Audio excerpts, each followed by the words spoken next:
আসসালামু আলাইকুম।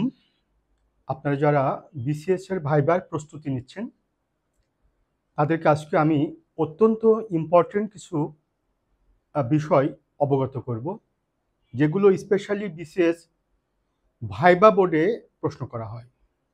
তো আমরা জানি যে বিসিএস পরীক্ষায় চাকরি পাওয়ার জন্য পাবলিক সার্ভিস কমিশনের মাধ্যমে যে ৩টি ধাপে পরীক্ষা হয়, প্রিলিমিনারি টেস্ট, রিটেন টেস্ট এবং ভাইবা ভোস।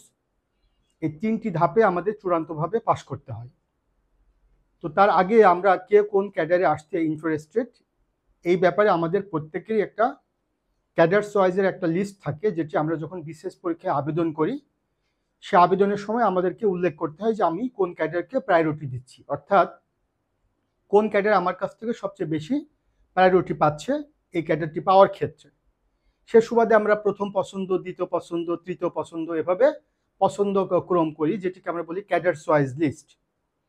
তো বিসিএস ভাইবা বোর্ডের একটা কমন প্রশ্ন হচ্ছে, অনেক সময় জিজ্ঞাসা করা হয় যে আপনার ক্যাডার চয়েস লিস্ট আমাদেরকে শোনান, কিংবা আপনার ক্যাডার চয়েসের লিস্ট আমাদেরকে বলেন, কিংবা আপনি কোন কোন ক্যাডার কোথায় কোথায় রাখছেন, কোনটি প্রথম, কোনটি দ্বিতীয়, কোনটি তৃতীয়, কোনটি চতুর্থ, কোনটি শেষ, সেগুলো সিরিয়ালি আমাদেরকে জানান। এই সময় প্রার্থী যেভাবে সে ক্যাডার চয়েস দিয়েছে সেটি বলবার ক্ষেত্রে যদি ভুল করে, তাহলে সে প্রার্থীকে ভাইবা বোর্ড অনেক সময় ফেলও করিয়ে দেয়। এখন আপনি বলতে পারেন যে ভাইবা বোর্ডে একজন প্রার্থী তো ভুলে যেতে পারে না, এটা হচ্ছে তার সচেতনতার ঘাটতি, এটি প্রমাণিত হয়। আমি ফার্স্ট চয়েস বিসিএস অ্যাডমিনিস্ট্রেশন দিয়েছি, বলার সময় বললাম বিসিএস ফরেন অ্যাফেয়ার্স, তাহলে তো আমি তথ্যটিকে বিকৃতি করছি বা মিথ্যা তথ্য বোর্ডের সামনে উপস্থাপন করছি। Ultimately it will be proven. এটি একটা ব্যাপার। দ্বিতীয় ব্যাপার, অনেক সময় ভাইবা বোর্ডে যারা থাকেন তারা প্রশ্ন ঘুরিয়ে পেঁচিয়ে করেন, তো প্রার্থী সে প্রশ্নটি না বুঝতে পারার কারণে সঠিক আনসারটি দিতে পারেন না। সেক্ষেত্রে আপনাকে প্রশ্নটিও কিন্তু ভালো করে বুঝতে হবে যে কোন প্রশ্নটি আপনাকে করা হচ্ছে, সে প্রশ্নটির অর্থ কি, এটি কিন্তু আপনাকে জানতে হবে। তো আজকে আমি আপনাদের সামনে এরকম কিছু কনফিউজিং প্রশ্ন এবং তার উত্তর কি হবে দেখেন। এটা মূলত 45th বিসিএস ভাইবা প্রিপারেশন। আপনারা জানেন যে 44th বিসিএস এর কার্যক্রম শেষের দিকে, এখন আগামীতে 45th বিসিএস এর ভাইবা কার্যক্রম শুরু হবে। তো আপনারা জানেন আমি মিলন স্যার, আমি মূলত বিসিএস ক্যাডার অফিসারদেরকে প্রস্তুত করি। ক্যাডার অফিসার হিসেবে যারা চাকরি পেতে চান, লিখিত ভাইবার 3টে অংশে। প্রিলিমিনারিতে আমি জিকে অংশটুকু পড়াই ব্যক্তিগত উদ্যোগে, বাংলাদেশ ইন্টারন্যাশনাল, ইথিক্স এবং জিওগ্রাফি। তারপরে লিখিততে বাংলাদেশ ইন্টারন্যাশনাল পড়াই এবং ভাইবাতে 200 নম্বর এককভাবে পড়াই। এবং প্রতি বছর অসংখ্য স্টুডেন্ট ক্যাডার অফিসার হচ্ছেন আমার কাছে ভাইবা পড়ে, অসংখ্য স্টুডেন্ট ক্যাডার অফিসার হচ্ছেন। তো আমি যেহেতু 29 বিসিএস থেকে ভাইবা স্টুডেন্টদেরকে পড়াচ্ছি, দীর্ঘমেয়াদে পড়ানোর সুবাদে আমার যে অভিজ্ঞতাটুকু হয়েছে, সেই অভিজ্ঞতাটুকুর আঙ্গিকে যদি আমি আপনাদেরকে বলি যে ভাইবা বোর্ডে কি ভুলগুলো ছেলেমেয়েরা সাধারণত করে থাকে, এই রিলেটেড যে তথ্যগুলো। তো তার আগে আমি আপনাদেরকে একটু ক্লিয়ার করি। প্রথমত, বিসিএস এর ক্যাডার চয়েস লিস্টে, বিশেষ করে যখন আপনারা ভাইবা বোর্ড ফেস করবেন, তখন আপনারা ক্যাডার চয়েসের লিস্ট আপনি ভাইবা বোর্ডকে জানাবেন বা শোনাবেন বা তাদেরকে বলবেন, সেই চয়েসটি যেন কোনোভাবে উল্টাপাল্টা না হয়। অর্থাৎ আপনি ফার্স্ট চয়েস ফরেন সার্ভিস দিয়েছেন, মানে ফরেন অ্যাফেয়ার্স দিয়েছেন, সেকেন্ড চয়েস পুলিশ দিয়েছেন, থার্ড চয়েস অ্যাডমিনিস্ট্রেশন দিয়েছেন, কিন্তু আপনি বলার সময় যদি বলেন যে first choice administration, second choice foreign affairs, third choice police, তাহলে কিন্তু আপনি একরকম লিখে তাদের কাছে সাবমিট করেছেন তথ্য, আর বলার সময় উল্টাপাল্টা বলছেন। এগুলো কিন্তু সতর্কতার সাথে আপনি বলার সময় খেয়াল করবেন। এখন আসেন, সেটি হলো যে বিসিএস ক্যাডার চয়েস লিস্ট এবং তারপরে কি আছে, নেম। অর্থাৎ আমরা বিসিএস ক্যাডার চয়েসে যে সিরিয়ালি যে ক্যাডারগুলো আমরা সাজিয়ে থাকি, সেগুলোকে বলা হয় ক্যাডার চয়েস লিস্ট। আর ওই লিস্টে আমরা যে যে ক্যাডারগুলো লিখে থাকি সেগুলোকে বলা হয় ক্যাডারের নাম। ক্যাডারের নাম এবং পোস্টের নাম কিন্তু এক না। আপনার first choice BCS administration cadre, এটা কিন্তু একটা ক্যাডারের নাম। বিসিএস অ্যাডমিনিস্ট্রেশন ক্যাডার একটু একটা ক্যাডারের নাম, বাট বিসিএস অ্যাডমিনিস্ট্রেশন ক্যাডারের যে পদে আপনি চাকরিতে জয়েন করবেন সেটির নাম কিন্তু assistant commissioner, not assistant secretary. Assistant secretary কিন্তু সেটা সেন্ট্রাল অ্যাডমিনিস্ট্রেশনের পোস্ট, সেটা another discussion. BCS general education cadre, এটি কিন্তু ক্যাডারের নাম। এই ক্যাডারে আপনি যে পদে জয়েন করবেন সে পদের নাম কিন্তু প্রভাষক, বাংলায় বলা হয়, ইংলিশে বলা হয় লেকচারার। এরকম ভাবে প্রতিটা 26টি ক্যাডারের কিন্তু পোস্টের নাম আলাদা, আবার ক্যাডারের নাম আলাদা। এটা কিন্তু আপনাকে ভালো করে ভাবে জেনে রাখতে হবে। তাহলে ক্যাডার চয়েস লিস্ট এবং ক্যাডার চয়েস লিস্টের যে নেমগুলো, এটা আপনারা ক্লিয়ার হলেন। এবার আসেন, সেটা হচ্ছে অপশন। এই অপশনটা কি? অপশনটা মানে হচ্ছে যে আপনি যে ক্যাডারটি চয়েসের তালিকায় রেখেছেন সেই ক্যাডারটিকেও কিন্তু পরোক্ষভাবে অপশন বলা হয়, এটা অনেকে জানে না। আমি পাবলিক সার্ভিস কমিশনের একাধিক বিজ্ঞ সদস্যের সাথে, সরকারের সাবেক অনেক সিনিয়র সেক্রেটারির সাথে বিভিন্ন প্রতিষ্ঠানে বিসিএস এর বিশেষ করে মক ভাইবা বোর্ডে থাকি। তো দেখি স্যাররা এই প্রশ্নগুলো করেন, অর্থাৎ তারা তো বিসিএস বোর্ডে ভাইবা বোর্ডে ছিলেন। তো এই যে ভাইবা প্রার্থীরা এটা বুঝতে পারেন না, মানে অপশনটা কি আর ক্যাডারটা কি। আমি আপনাকে উদাহরণ দিয়ে বুঝাই। ধরেন আপনি 10টা ক্যাডার চয়েসের যে আপনার যে লিস্ট, ক্যাডার চয়েসের যে লিস্ট, সেখানে আপনি 10টা ক্যাডারের নাম লিখে দিয়েছেন।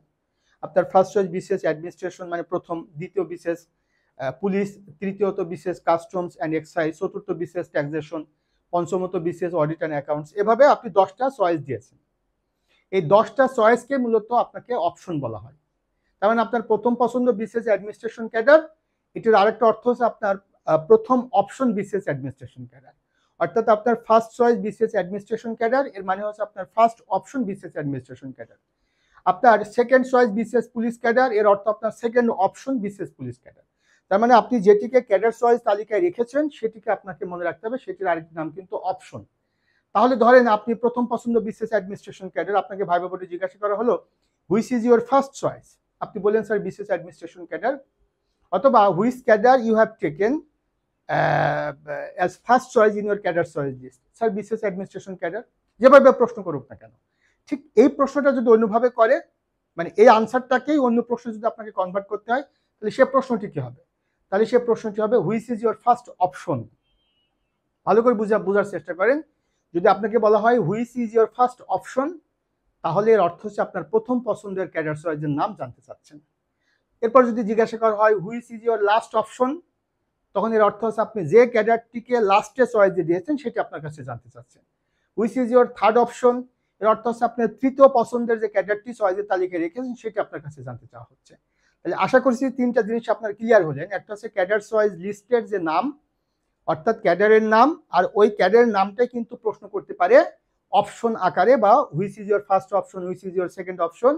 এর আরেকটি ইংরেজি হচ্ছে যে which cadre is your first choice অথবা which cadre is your second choice. আপনার দুটো বিষয় বুঝলেন, কোনটা কোনটা? সেটা হচ্ছে ক্যাডার চয়েস লিস্ট এবং সেটির নাম এবং অপশন। এবার আসেন তিনটি কথা। একটা অ্যাপয়েন্টেড মানে হচ্ছে নিয়োগপ্রাপ্ত, এরপরে এন্ট্রি মানে শুরুতে যেটাতে আপনি প্রবেশ করেন, এবং সেটা হচ্ছে জয়নিং অর্থাৎ যেটাতে আপনি জয়েন করেন।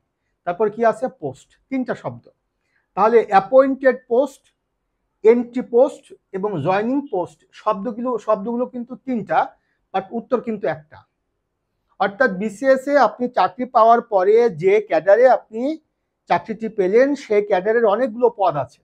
এন্ট্রি লেভেল থেকে হাইস্ট লেভেল পর্যন্ত অনেকগুলো পদ আছে। অ্যাডমিনিস্ট্রেশন ক্যাডারের ক্ষেত্রে সেটা সেন্ট্রাল অ্যাডমিনিস্ট্রেশন একরকম, ফিল্ড অ্যাডমিনিস্ট্রেশন একরকম, ফরেন অ্যাফেয়ার্স ক্যাডারের ক্ষেত্রে সেটা আছে মিশন ইন অ্যাব্রোড, সেখানে একরকম, মিনিস্ট্রি অফ ফরেন অ্যাফেয়ার্স সেখানে একরকম, পুলিশ ক্যাডারের ক্ষেত্রে ন্যাশনাল পুলিশে একরকম, মেট্রোপলিটন পুলিশে একরকম, র্যাব ফোর্সেসে একরকম, তারপরে হচ্ছে আপনার যেটিকে আমি বলবো রেঞ্জ পুলিশে একরকম। তাহলে মনে রাখবেন যে অ্যাপয়েন্টেড পোস্ট, এন্ট্রি পোস্ট এবং জয়নিং পোস্ট একই কথা। অ্যাপয়েন্টেড পদ মানে হচ্ছে, অ্যাপয়েন্টেড পোস্ট মানে আপনি বিসিএস এ চাকরিটি পেলে যে পদে আপনি নিয়োগপ্রাপ্ত হবেন সেই পদটির নাম জানতে চাওয়া হচ্ছে। তাহলে এমন পদ অ্যাডমিনিস্ট্রেশন কোনটি? সেটি assistant commissioner. Foreign affairs cadre কোনটি? সেটি অ্যাসিস্ট্যান্ট সেক্রেটারি। পুলিশ ক্যাডার কোনটি? Assistant superintendent of police. Customs and excise cadre সেটি কোনটি? Assistant commissioner. ট্যাক্সেশন ক্যাডারে সেটির নাম কি? সেটি অ্যাসিস্ট্যান্ট কমিশনার অফ ট্যাক্স। তারপরে আপনার জেনারেল এডুকেশন ক্যাডারের নাম কি? সেটি হচ্ছে লেকচারার। এভাবে প্রত্যেকটা ক্যাডারের যেটাকে বলা হয়েছে অ্যাপয়েন্টেড পোস্ট। একই সাথে আপনি যে পদে আপনি শুরুতে প্রবেশ করছেন, যে পদে মানে চাকরিটি পেলে, যে ক্যাডারে আপনি চাকরিটি পেলেন, সেই ক্যাডারের যে পোস্ট দিয়ে আপনি শুরু করলেন চাকরিতে, সেটির নাম হচ্ছে এন্ট্রি পোস্ট। একই সাথে আপনি যে ক্যাডারে চাকরিটি পেলেন সেই ক্যাডারে চাকরি পাওয়ার পরে যে ক্যাডারে জয়েন করার মধ্য দিয়ে আপনার সিভিল সার্ভিসে প্রবেশ করলেন সেটির নাম হচ্ছে জয়নিং পোস্ট। তাহলে আশা করছি এই তিনটা বিষয় ক্লিয়ার হলেন। একটা হচ্ছে কি অ্যাপয়েন্টেড, এন্ট্রি এবং জয়নিং পোস্ট, এটা যেমন আপনি ক্লিয়ার হলেন, তেমনি ভাবে অপশন বলতে কি সেটি বুঝালে কি বোঝায়, তারপরে BCS cadre choice list name এটি বুঝলেন। এবার আসেন এগুলো বোঝার পরে এবার আমি আপনাকে একটা প্রশ্ন এবং তার উত্তর আপনার কাছ থেকে আমি জানতে চাইবো। আপনারা দেখতে পাচ্ছেন এটি হচ্ছে আমি মিলন স্যার, এটি আমার Facebook page. Milon's BCS care. ভালো করে খেয়াল করেন, মিলনস বিসিএস কেয়ার এটি কিন্তু আমার শুধু ফেসবুক পেজ না, এটা আমার ইউটিউব চ্যানেলও বটে। অর্থাৎ এই মিলনস বিসিএস কেয়ার এটা আমার অনলাইন প্রতিষ্ঠান। আমি মিলন স্যার, এখানে আমি প্রায় লেখালেখি করি বিসিএস সহ বিভিন্ন চাকরির প্রস্তুতি রিলেটেড বিভিন্ন তথ্য আমি আপনাদের সামনে উপস্থাপন করি বা শেয়ার করি। তো কয়েকদিন আগে এরকম একটা পোস্ট আমি দিয়েছি যে সেটি হচ্ছে যে এটি একটা কুইজ, অর্থাৎ your first choice BCS Foreign Affairs cadre in BCS Viva board. If you are asked which is the appointed post of your first option, তাহলে এতক্ষণ ধরে যে জিনিসটা বুঝালাম এটার অর্থ কি দাঁড়াচ্ছে যে আপনি বিশেষ পররাষ্ট্র ক্যাডার প্রথম পছন্দের তালিকায় রেখেছেন বা আপনার পছন্দের তালিকায় বিশেষ পররাষ্ট্র ক্যাডারটিকে 1 নম্বরে দিয়েছেন। আচ্ছা, যদি আপনাকে ভাইবা বোর্ডে প্রশ্নটি করা হয় যে which is the appointed post of your first option, অর্থাৎ যে ক্যাডারটি আপনি প্রথম পছন্দ দিয়েছেন সেই ক্যাডারটিকে বা সেই ক্যাডারটিতে আপনি চাকরিটি পেলে কোন পদে আপনাকে নিয়োগ দেওয়া হবে, তাহলে এতক্ষণ ধরে যেটা বুঝালাম তার উত্তর হবে অ্যাসিস্ট্যান্ট সেক্রেটারি। তাহলে সবসময় মনে রাখবেন যে ভাইবা বোর্ড কিছু প্রশ্ন আপনাকে করে এবং সেই প্রশ্নের মধ্যে কিন্তু উত্তর তারা দিয়ে দেয়। অর্থাৎ এটা বলেই তারা দিয়েছে যে your first choice BCS foreign affairs cadre, right? অনেক সময় ভাইবা বোর্ড এভাবে প্রশ্ন করে যে your first choice BCS foreign affairs cadre, right অথবা কারেক্ট। যদি বলে কারেক্ট তখন ভাইবা বোর্ডকে রেসপন্স করতে হয় ইয়েস স্যার, আর যদি বলা হয় রাইট তখন ভাইবা বোর্ডকে রেসপন্স করতে হয় রাইট স্যার। যে your first choice BCS foreign affairs cadre, right, right sir. এরপরে বলা হলো যে okay fine, then which is the appointed post of your first option. তার মানে বলি তো দিয়েছে, আপনি অলরেডি তো বলি দিয়েছে আপনার ফার্স্ট চয়েস তো বিসিএস ফরেন অ্যাফেয়ার্স ক্যাডার, তার মানে সেটা আপনার ফার্স্ট অপশন। তাহলে সেটার অ্যাপয়েন্টেড পোস্ট কি? সেটা হচ্ছে অ্যাসিস্ট্যান্ট সেক্রেটারি। কারণ ইউজুয়ালি এবং নর্মালি বিশেষ পররাষ্ট্র ক্যাডারের কর্মকর্তারা তারা চাকরির শুরুতে জয়েন করে কোথায়? মিনিস্ট্রি অফ ফরেন অ্যাফেয়ার্স, অর্থাৎ মোফা। এটা বিশেষ ভাইবা বোর্ডের প্রশ্ন, মিনিস্ট্রি অফ ফরেন অ্যাফেয়ার্স বা মোফা। অর্থাৎ ইন বিশেষ foreign affairs cadre if you are appointed ultimately then your entry post, your appointed post and your joining post will be assistant secretary, and assistant secretary is the post of Ministry of Foreign Affairs. On the other hand, third secretary is the post of mission in abroad, অর্থাৎ বাংলাদেশের যে বিভিন্ন দূতাবাসগুলো আছে বিভিন্ন দেশে সেখানে entry post হচ্ছে third secretary. তাহলে এই কথাগুলো আমি আপনাদেরকে যেটা বুঝালাম, যত ক্যাডার আপনি চয়েসের তালিকায় রাখবেন প্রত্যেকটা ক্যাডার হবে আপনার অপশন, আর ওই ক্যাডারের যে পদে আপনি চাকরিতে জয়েন করবেন সেটির নাম হচ্ছে এন্ট্রি পোস্ট, অ্যাপয়েন্টেড পোস্ট এবং জয়েনিং পোস্ট। অনেক সময় অ্যাডমিনিস্ট্রেশন ক্যাডার ফার্স্ট চয়েস, আপনি যদি বলে ফেলেন স্যার ইফ এম আই অথবা if I am appointed as a assistant secretary in that case my working place will be central administration, এত বলার দরকার নেই, আপনাকে স্পেসিফিক আনসার দিতে হবে। জাস্ট আপনাকে জিজ্ঞাসা করা হবে যে which is your first option, sir বিশেষ অ্যাডমিনিস্ট্রেশন ক্যাডার, স্যার বিশেষ ফরেন অ্যাফেয়ার্স ক্যাডার, স্যার বিশেষ পুলিশ ক্যাডার, স্যার বিশেষ কাস্টমস ক্যাডার, এটা বলবেন না, কাস্টমস অ্যান্ড এক্সাইজ ক্যাডার, বিশেষ অডিট ক্যাডার না, বিশেষ অডিট অ্যান্ড অ্যাকাউন্টস ক্যাডার। আপনি পূর্ণাঙ্গভাবে শুদ্ধ উত্তরটি দিবেন। তারপর যদি জিজ্ঞাসা করা হয় যে আপনার which is your entry post of your first option, তাহলে আপনি যে ক্যাডারটি প্রথম পছন্দের তালিকায় দিয়েছেন সেই ক্যাডারে আপনি যে পদে জয়েন করবেন। এখন বাবা আপনি তো সেন্ট্রাল অ্যাডমিনিস্ট্রেশন অ্যাসিস্ট্যান্ট সেক্রেটারি, এটার এন্ট্রি লেভেল, আর field administration assistant commissioner. But যখন বিসিএস সার্কুলারটা হয়েছিল সেই সার্কুলার আপনি কি খেয়াল করেছেন? বিসিএস প্রশাসন ক্যাডার পাশে পদের নাম দেওয়া ছিল সহকারী কমিশনার। তাহলে বিসিএস সার্কুলারে যে পদটি দেওয়া থাকে সেটি আপনার জয়েনিং পদ, সেটি আপনার এন্ট্রি পোস্ট, সেটি আপনার জয়েনিং পোস্ট, সেটি হচ্ছে আপনার অ্যাপয়েন্টেড পোস্ট। কিন্তু আপনি যদি ভাইবা বোর্ডে গিয়ে পেশান যে স্যার আমি যদি সেন্ট্রাল অ্যাডমিনিস্ট্রেশন জয়েন করি তাহলে আমার এন্ট্রি পোস্ট হবে এটা, আমি যদি ফিল্ড অ্যাডমিনিস্ট্রেশন জয়েন করি আমার এন্ট্রি পোস্ট হবে এটা, আমি যদি রেঞ্জ পুলিশে জয়েন করি আমার এটা হবে, মেট্রোপলিটন পুলিশে জয়েন করলে এটা হবে। তাহলে আপনি যদি এরকমভাবে বেশি বুঝতে চান ভাইবা বোর্ডে, যদি আপনি পেশান তাহলে আপনার ভাইবা কিন্তু খারাপ হবে। ভাইবা বোর্ডে আপনাকে আস্কিং এবং রিপ্লাই, অর্থাৎ you will be asked and you have to response, অর্থাৎ you have to give reply, মানে আপনাকে জিজ্ঞাসা করা হবে আপনাকে জবাব দিতে হবে। এখানে প্রশ্ন এবং উত্তরের জায়গা না, লিখিতটা প্রশ্ন উত্তরের জায়গা, বাট ভাইবা বোর্ডটা জিজ্ঞাসা এবং জবাবের জায়গা। তো in brief I have been tried my level best to make you understand what I want to say. সংক্ষেপে আমি যেটা চেয়েছি আপনাদেরকে বোঝাতে, আশা করছি আমি বোঝাতে পেরেছি। অর্থাৎ ভাইবা বোর্ডে পাশ করার, ভাইবা বোর্ডে সর্বোচ্চ নম্বর পাওয়ার উপায় হলো you have to be specific, you have to be একেবারেই your answer should be to the point, একেবারেই টু দ্য পয়েন্টের আনসার দিতে হবে। এখানে বেশি বাড়তি কথা বলার জায়গা না, কমতি কথা বলার জায়গা না। আবারও বলছি, আশা করছি আমি আপনাদেরকে ব্যাপারটা বোঝাতে পেরেছি। তো আপনারা আমার যে ইউটিউব চ্যানেল আছে Milon's BCS care, Milon's BCS care, এটা আমার ইউটিউব চ্যানেল, এটা আমার ফেসবুক পেজ, প্রচুর ভিডিও আছে চাকরি রিলেটেড, সেগুলো আপনারা দেখবেন।